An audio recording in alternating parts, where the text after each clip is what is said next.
The forgotten world, the rejection commander, Elena Martinez, stood alone in the center of the Nexus Council chamber, a massive crystalline dome that floated in the void between star systems. Around her, representatives from 43 different species sat in their designated sections, each more alien than the last. The Zephyrians hovered in their energy forms. The Krolek delegates towered on their 6 mechanical legs, and the ancient Etherian council members drifted in their containment fields. Elena had spent 8 months traveling to this neutral meeting. 8 months while human colonies on the frontier disappeared one by one. 8 months while desperate messages flooded Earth's communication networks, begging for help that never came. The air in the chamber felt thick and oppressive. Elena could sense the dismissive attitudes radiating from the assembled aliens even before the session began. To them, humanity was nothing more than a young species that had barely learned to travel between stars. Counselor Thex of the Zephyrian Collective spoke first, his voice echoing through energy translators.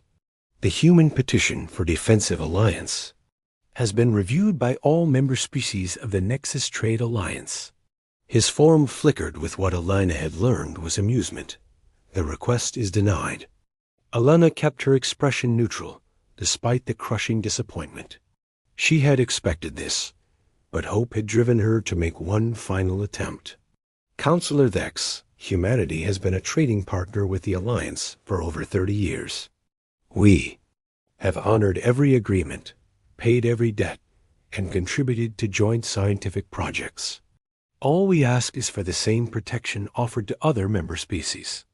A sound like grinding metal echoed from the Krolek section.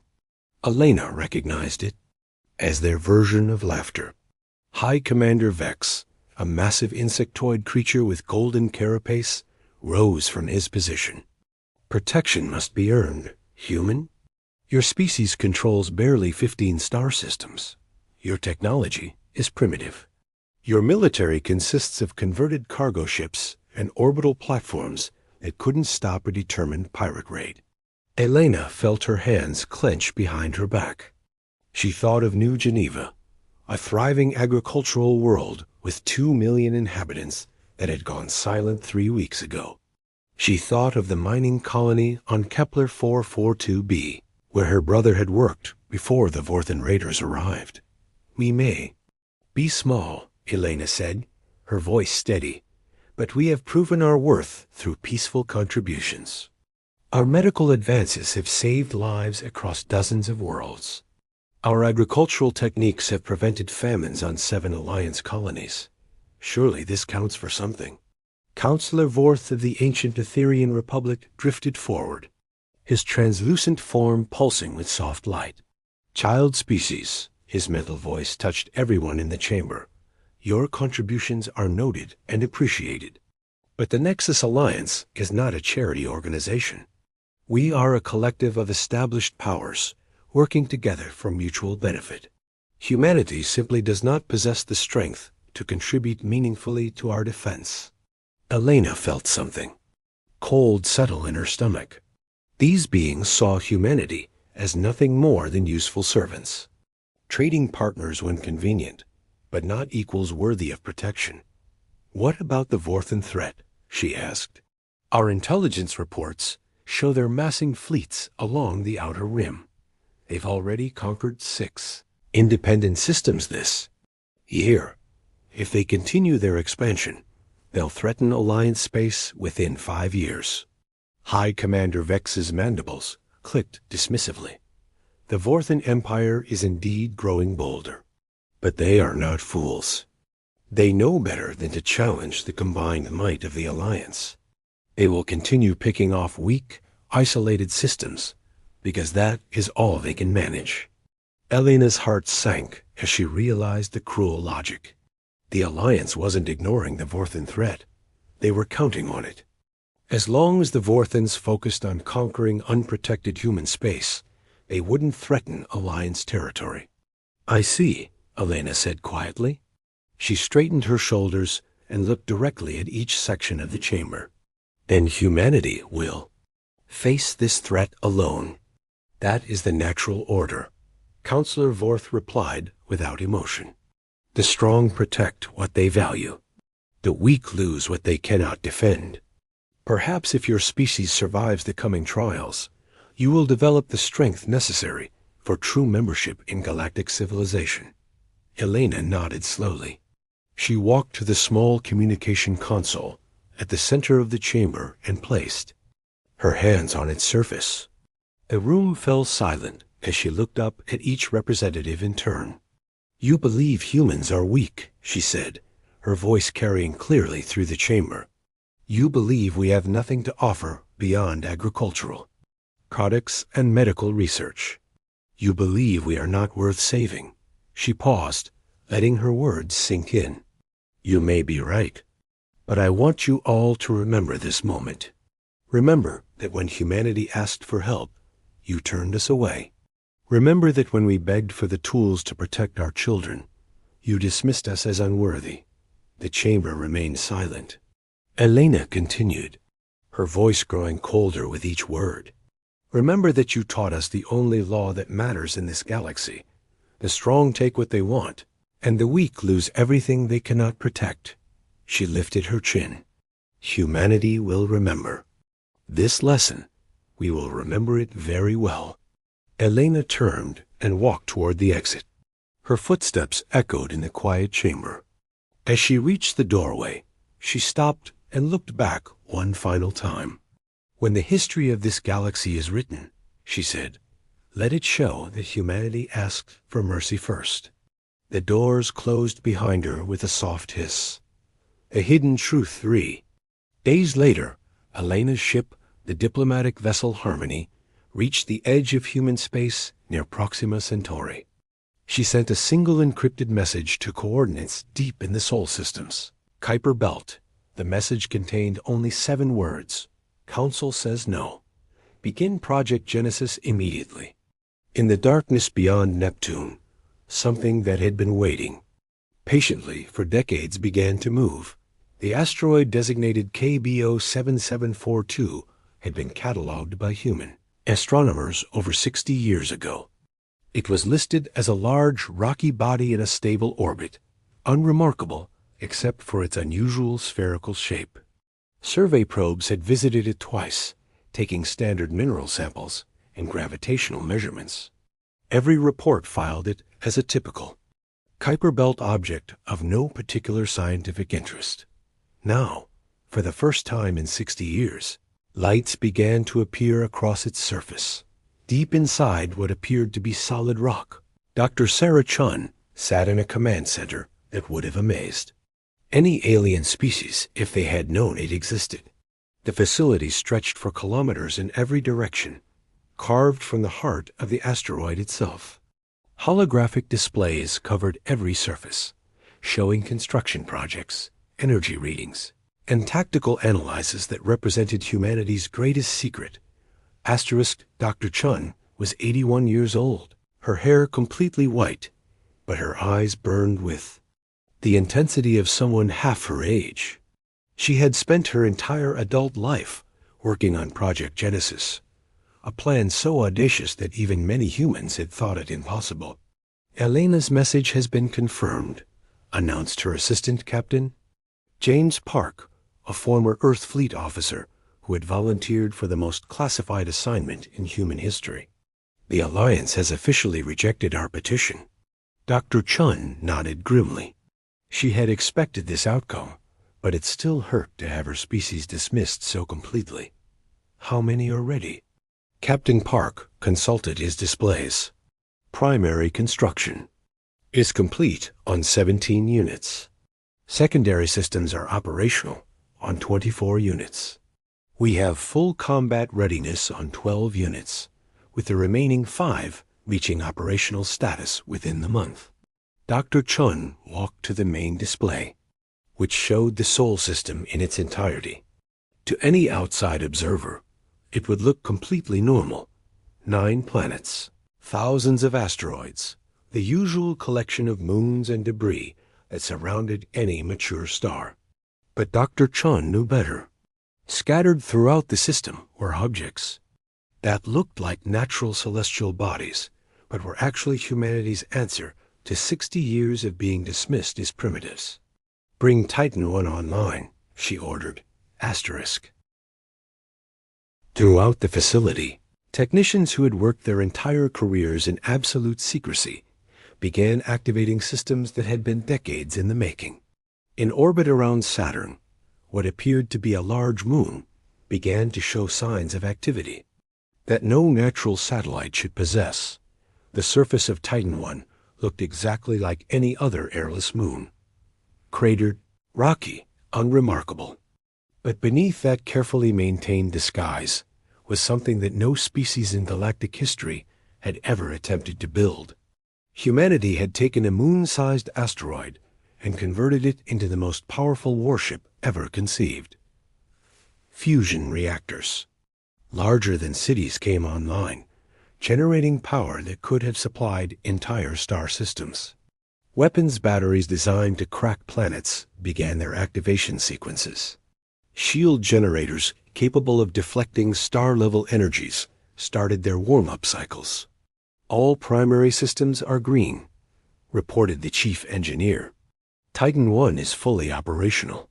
Dr. Chun felt tears in her eyes. She thought of all the people who had died to make this moment possible. Scientists who had worked in secret their entire lives. Engineers who had spent decades away from their families. Miners who had hollowed out asteroids in the depths of space where no one would notice.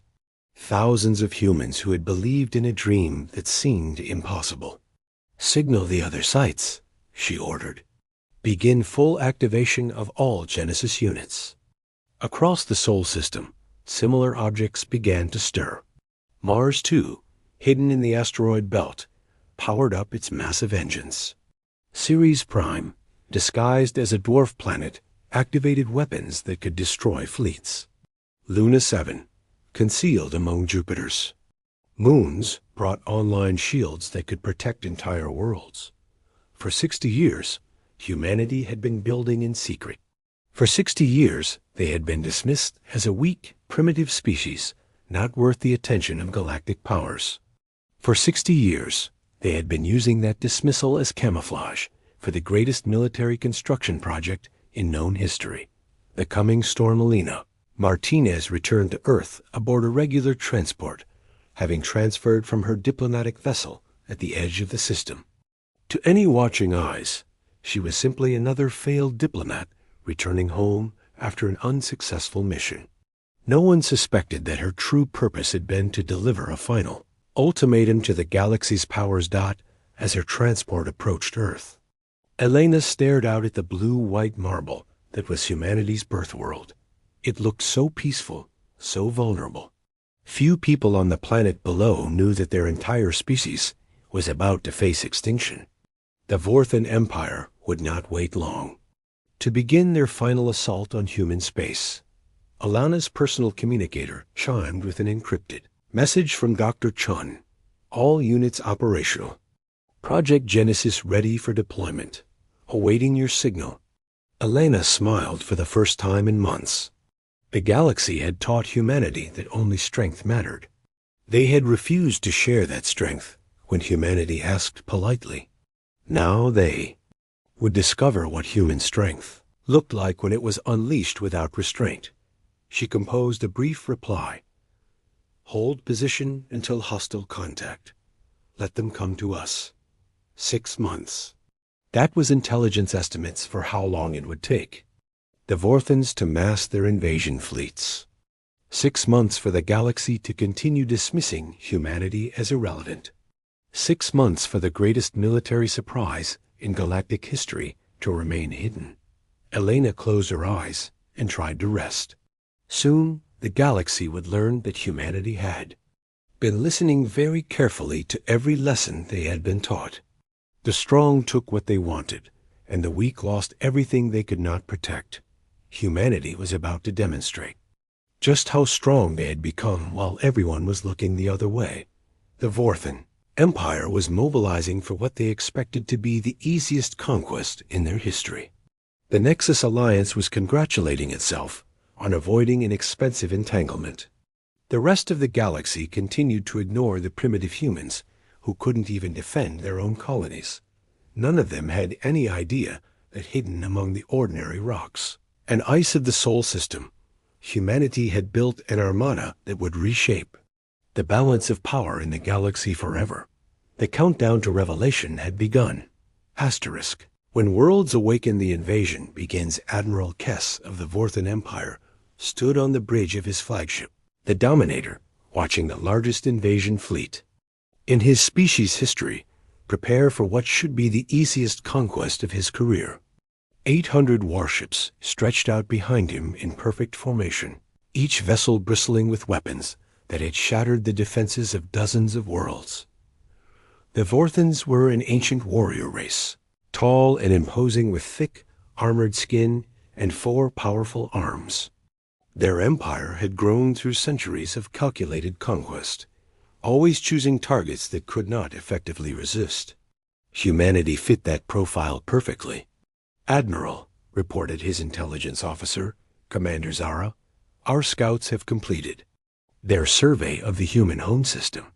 Defense platforms around the third planet number fewer than 50. Orbital shipyards show minimal military construction. We count approximately 200 human vessels in the entire system, mostly converted civilian craft." Admiral Kess's 4 arms gestured dismissively. "Even less than we expected. This will be over within hours." He turned to his tactical officer. "Deploy the fleet in standard conquest formation. We will demonstrate Vorthan power by destroying their pathetic defenses before demanding surrender." The massive Vorthan fleet moved into the Sol system like a predator approaching wounded prey. Their ships were enormous, each one larger than anything humanity had ever built, according to galactic intelligence reports. The Dominator alone massed more than an entire human battle group. "Sir," called the sensor officer, "we are detecting unusual asteroid placement in the outer system. Several large objects appear to be in irregular orbits." Admiral Kess barely glanced at the readings. Space debris, probably. These young species rarely maintain proper system cleanup. Focus on military targets. As the Vorthan fleet advanced toward Earth, they passed within scanning range of several objects that their instruments cataloged as natural phenomena. A large asteroid near Jupiter's orbit, an irregularly shaped moon around Saturn, a dense cluster of rocks in the asteroid belt. Their sensors detected metal content consistent with normal space debris, gravity signatures that matched rocky bodies, and no energy emissions worth noting. None of the Vorthan officers paid any attention to these unremarkable objects. They were focused on the tiny human fleet that was now scrambling to form defensive positions around Earth. "Human vessels are taking formation," reported Commander Zara. "They appear to be attempting a standard orbital defense pattern. How quaint." Admiral Kess watched the human ships with something resembling pity. Each Vorthan vessel outgunned the entire human defensive fleet. This would not be a battle. It would be an execution. "Open communication channels," he ordered. "Let us offer them the chance to surrender with dignity." The awakening on Earth. Elena Martinez sat in the Global Defense Command Center, watching tactical displays that showed the approaching Vorthan fleet.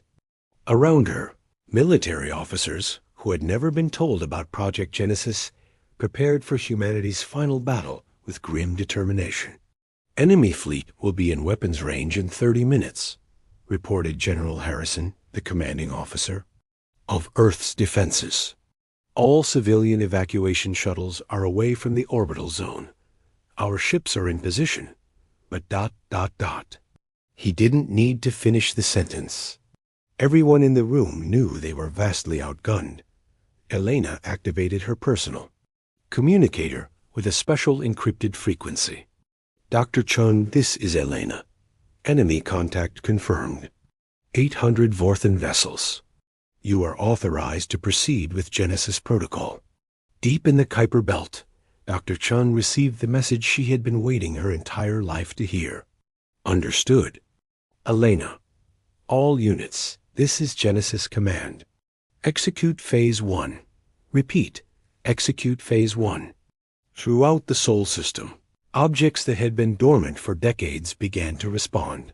The asteroid designated KBO 7742 began to change. What had appeared to be rough, natural rock started to shift and reconfigure. Weapon ports the size of city. Blocks opened across its surface. Engine nacelles larger than skyscrapers emerged from hidden bays. The entire asteroid began to glow with the power of fusion reactors that had been silent for 60 years. Near Jupiter, another asteroid revealed its true nature. Titan I was the largest of humanity's secret weapons, our artificial moon that had been constructed over 4 decades using resources mined from throughout the outer system. Its surface cracked open like an egg, revealing the most advanced warship ever built by any species. The Revelation Admiral. Kess was reviewing attack formations when his sensor officer's voice cut through the bridge's controlled calm. Admiral, I'm detecting massive energy spikes throughout the system. Multiple artificial objects are powering up. Kess turned to study the sensor displays, his confidence wavering for the first time. What do you mean, artificial objects? Sir, the asteroid. Near Jupiter. It's not an asteroid. Deep scans show it's artificial, constructed, with power output readings that exceed our entire fleet combined. Before Admiral Kess could respond, his communications officer interrupted. Admiral, we're receiving a transmission from one of the objects. Put it through. The main screen activated, showing the face of an elderly human woman sitting in what appeared to be a command center. Behind her, Kess could see dozens of technicians working at control stations that stretched into the distance like something from a fever dream. I am Dr. Sarah Chun, commanding officer of the Genesis fleet, the woman said calmly. You are trespassing in human space. You have 60 seconds to reverse course and leave this system, or you will be destroyed. Admiral Kess stared at the transmission in disbelief. Human, your entire species possesses barely 200 warships. My fleet contains 800 of the most powerful vessels in the galaxy. You cannot seriously threaten us. Dr. Chun smiled, and the expression sent chills through the Vorthan Admiral. Admiral, I don't think you understand your situation. For 60 years, humanity has been preparing for this moment. You taught the galaxy that only strength matters. Allow us to demonstrate what human strength looks like. The transmission ended.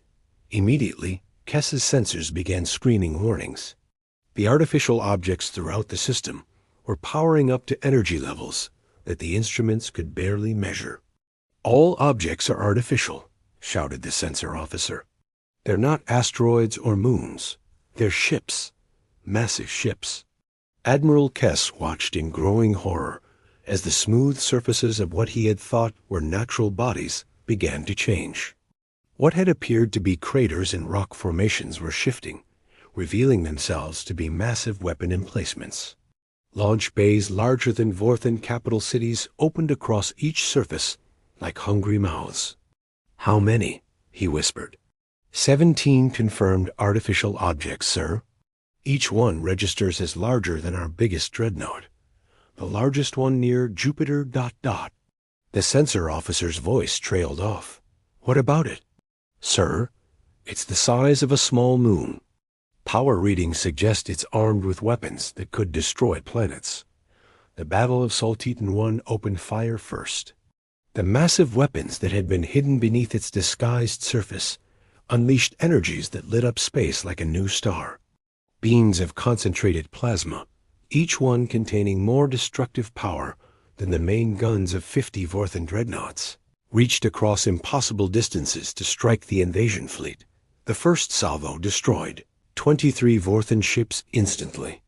They simply ceased to exist, vaporized by energies that turned their armor into superheated gas. Return fire! Admiral Kess screamed. All ships target that thing and destroy it. The surviving Vorthan vessels turned their weapons on. Titan won, pouring everything they had into the artificial moon. Missiles, energy beams, and plasma charges struck its surface by the thousands. None of them even scratched the surface.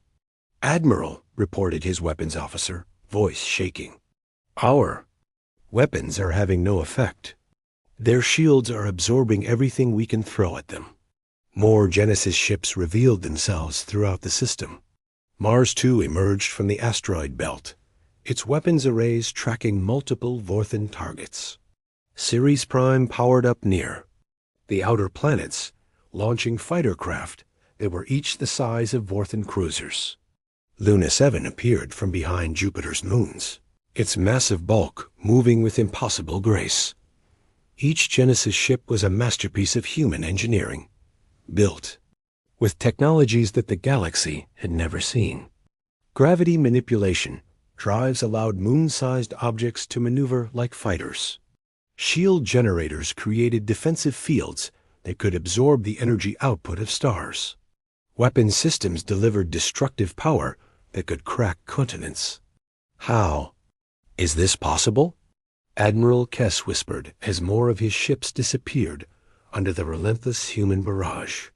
In less than 20 minutes, he had lost over half his fleet to weapons that shouldn't exist, wielded by a species the galaxy had dismissed. As Primitive Dot, his communications officer, provided the answer with a desperate report. "Admiral, we're receiving data from our intelligence networks across the galaxy. Similar objects are being detected in systems throughout known space.